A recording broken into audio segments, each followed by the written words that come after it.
नमस्कार, आपका स्वागत है मेरे चैनल पर। मैं आचार्य मनीष आज भगवत गीता पर एक और वीडियो लेकर आया हूं।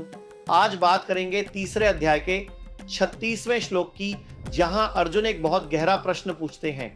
अगर आप माइंड कंट्रोल करना चाहते हैं, अपने इमोशंस को कंट्रोल करना चाहते हैं, लाइफ में गलतियां और पाप कर्मों से बचना चाहते हैं, फोकस्ड रहना चाहते हैं और अपने रिजल्ट्स अचीव करना चाहते हैं, तो इस बात को बहुत ध्यान से समझिए।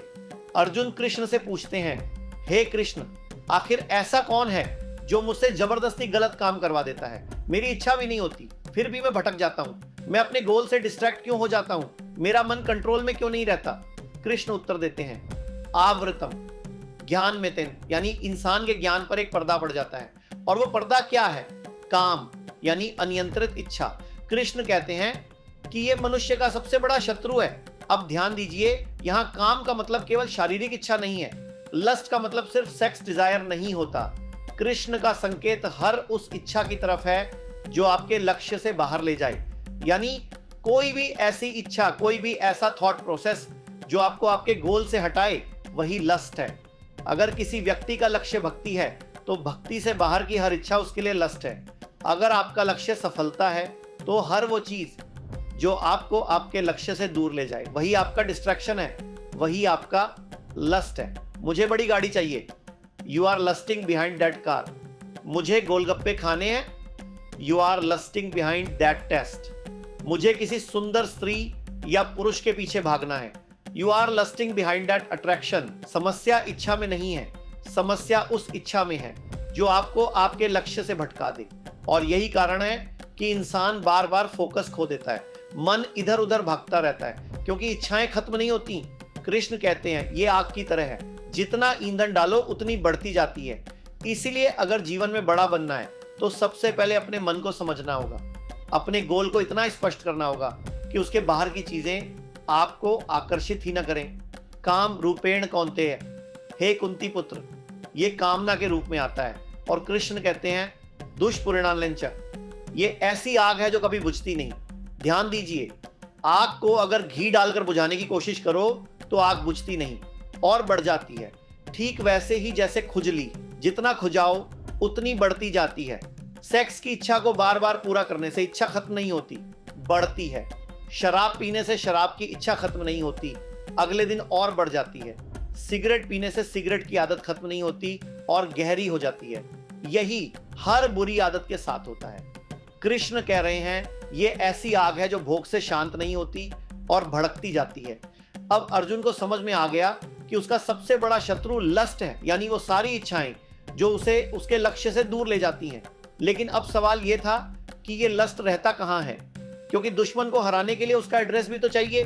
तब कृष्ण अगले श्लोक में उसका पता बताते हैं, इंद्रियाणि मनोबुद्धिरस्याधिष्ठान मुच्यते, यानी ये कामना 3 जगह रहती है, इंद्रियों में, मन में और बुद्धि में।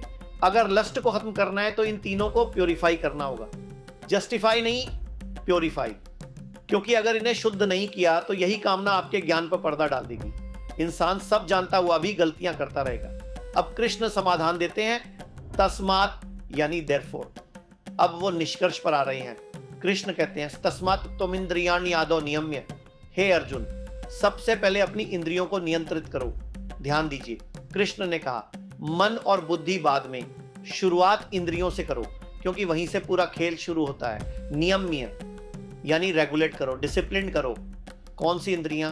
आंख, नाक, जीभ, कान, जस, त्वचा, यानी क्या देख रहे हो, क्या सुन रहे हो, क्या खा रहे हो, क्या बोल रहे हो, किस माहौल में रह रहे हो। यही तय करेगा कि आपका मन कंट्रोल में रहेगा या भटकेगा। अगर इंद्रियां अनकंट्रोल्ड हैं तो मन कभी स्टेबल नहीं रहेगा, और अगर इंद्रियां डिसिप्लिन्ड हो गई तो धीरे धीरे मन और बुद्धि भी शांत होने लगेंगे। पहले समझिए, एतैर्विमोह्यतेष ज्ञानमावृत्य देहिनम। कृष्ण कहते हैं ये कामना इंसान से इतने पाप कर्म करवा देती है कि उसके ज्ञान और विज्ञान दोनों का नाश कर देती है। इसीलिए आदमी बर्बाद होता है, इसी वजह से इंसान फोकस खो देता है, अपने गोल से भटक जाता है। अब जरा अपने जीवन को देखिए, आप क्या सुनते हैं, क्या देखते हैं, किसके साथ उठते बैठते हैं, कौन सी फिल्में देखते हैं, कौन सा म्यूजिक सुनते हैं, कौन सी किताबें पढ़ते हैं, सोशल मीडिया पर क्या कंज्यूम करते हैं। जब तक आप अपनी इंद्रियों पर रेगुलेटर नहीं लगाते, तब तक मन कंट्रोल में नहीं आएगा।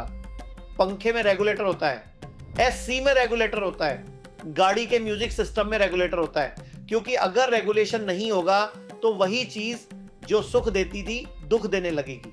ठीक वैसे ही आपकी आंख, नाक, जीभ, कान और त्वचा, इन पांचों पर रेगुलेटर होना चाहिए।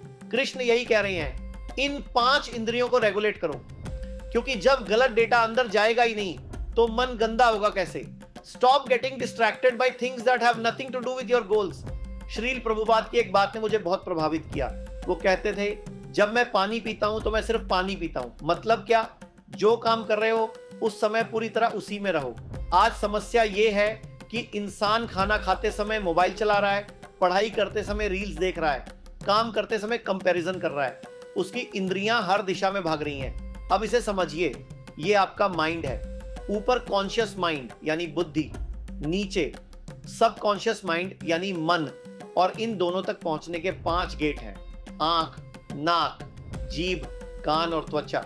कृष्ण ने पहले ही बताया था, इंद्रियां यानी मनोबुद्धि, यही 3 जगह है जहां कामना रहती है।